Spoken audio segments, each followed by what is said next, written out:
Hello and welcome to the Surrey Supernatural YouTube channel. My name is Graham and I run the Surrey Supernatural Facebook group.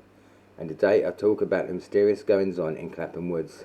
Clapham Woods is situated on a hill in a little village of Clapham, close to the town of Worthing in West Sussex, England.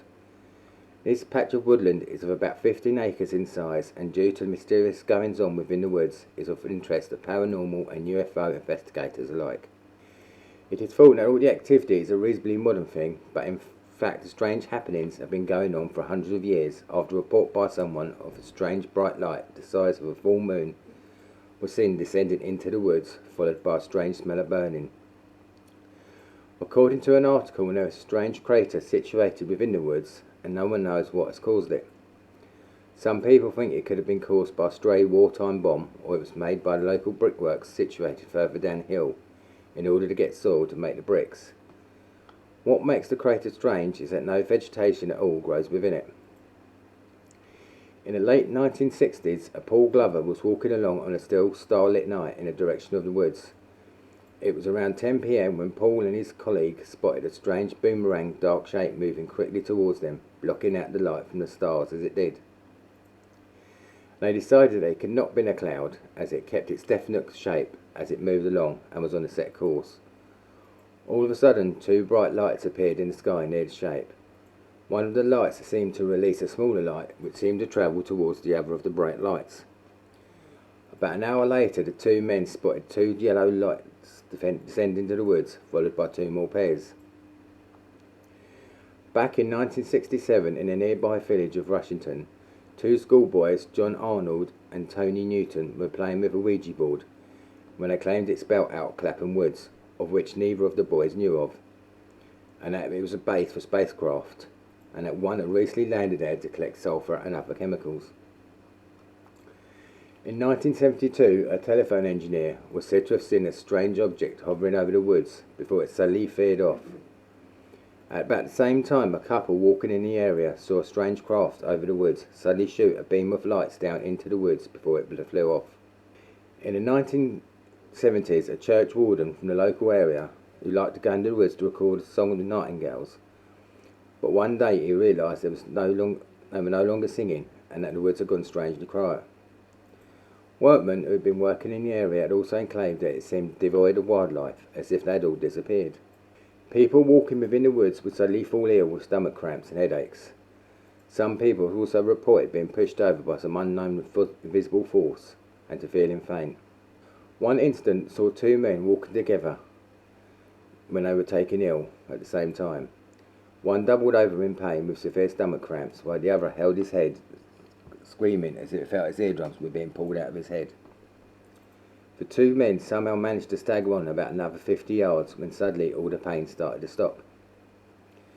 Investigations in the area with Geiger counters have revealed a slight increase in radiation, but it said that slightly raised levels are not enough to cause such symptoms. A couple who was on another occasion was walking within the confines of the woods fled in terror when they suddenly saw a strange mist appear and take the shape of a bear. Also, drivers on the nearby A27 main road have claimed to have had steering wheels in their cars being pulled by a strange force. In August 1977, when Dave Stringer, a sceptical investigator with the Southern Paranormal Investigation Group, visited the area again with a Geiger counter. When he was there, he claimed to see a strange dark shape appear, about 12 foot in height, and a strange disc-like shape appear from behind a tree and shoot straight into the sky. After it had gone, Mr. Stringer retraced his footsteps where he found a strange four-toed footprint. The woods have also been the scene for some strange and unsolved murders. The first murder was in 1972 when a 47-year-old police officer called Peter Goldsmith disappeared while hiking in the area.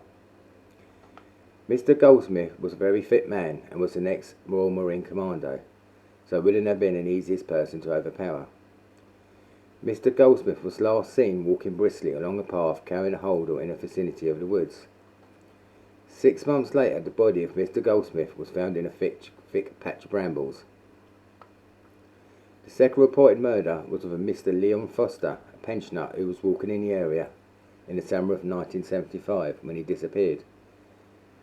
3 weeks later, a couple who were in the woods looking for a missing horse found the body of Mr. Foster. Unfortunately, his body was so badly decomposed that forensic officers said it was down to unknown factors.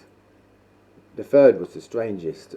On Halloween in 1978, the Reverend Harry Neil Snelling, who was a former vicar at the church in Clapham, left a dental appointment to walk to his home in the nearby village of Steding, going via Clapham Woods.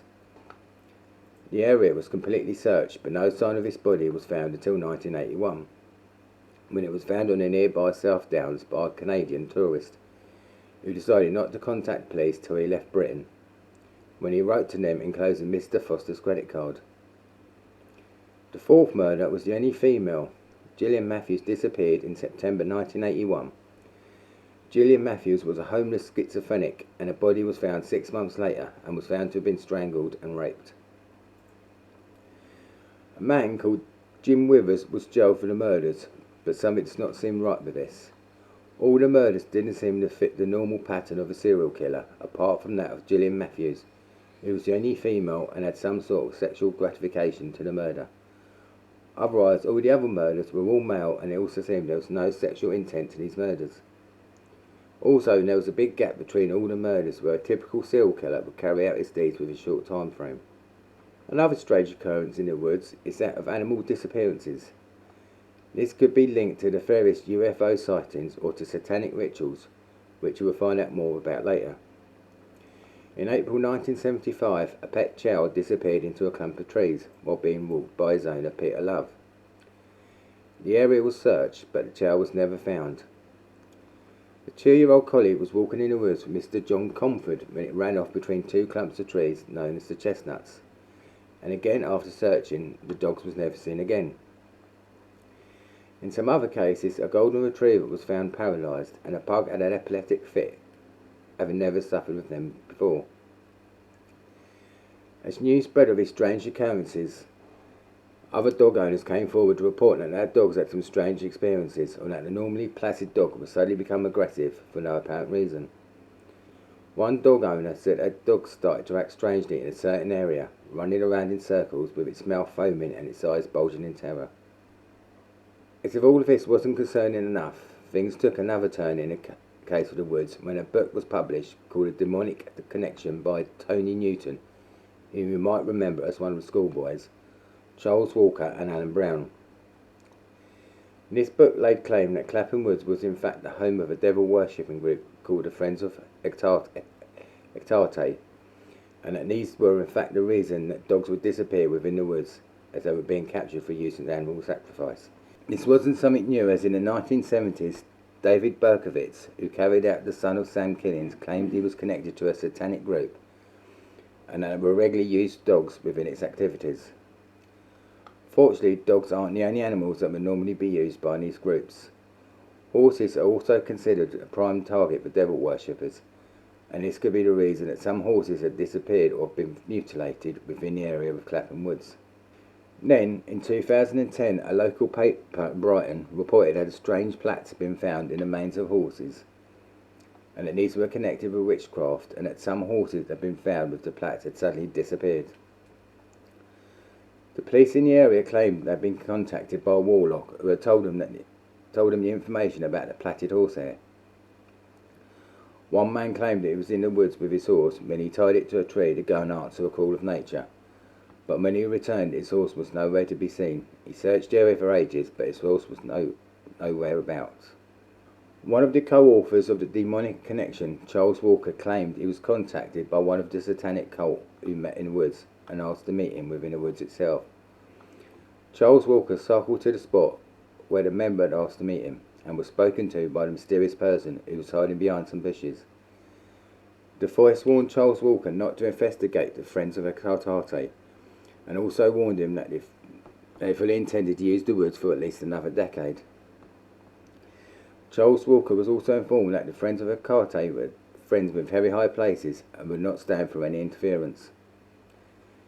People have questioned how come Charles Walker hadn't managed to get a look at the mysterious person in the bushes, and it wasn't until October 2009 that Charles Walker himself popped up on the unexplained forums and said that he never stole a look at the figure because he found the voice very threatening.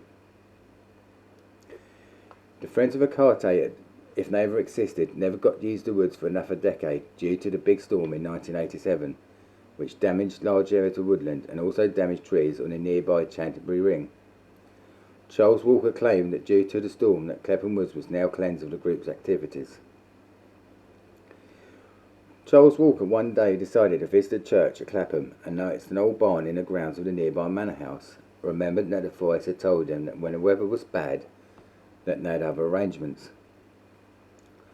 Charles Walker decided to go and investigate the barn and found that the barn had been carefully unlocked.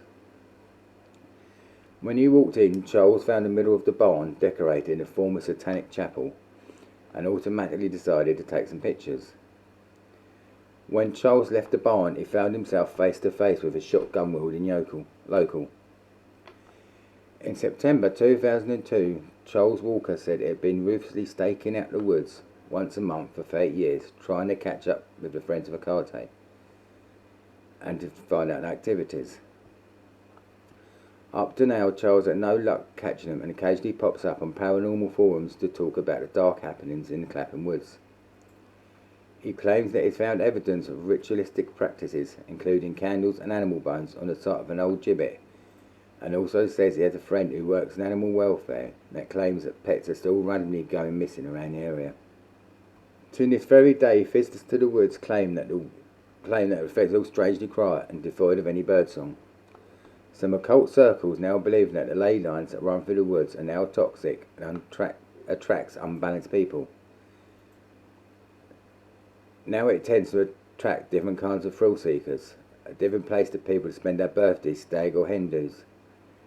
In January 2008, a group of friends decided to visit Clapham Woods for a birthday jaunt. They claimed that they had been scared out of their wits by a group of black faceless beings. People have filmed Blair Witch type videos from within the woods. Many people who have visited the woods over the years have claimed that when they've climbed over the stile near the church, they have had a feeling of something pulling them back. Thank you for listening. Please don't forget to comment, like and subscribe. Bye paranormal peeps, and take care. Are you afraid of the dark?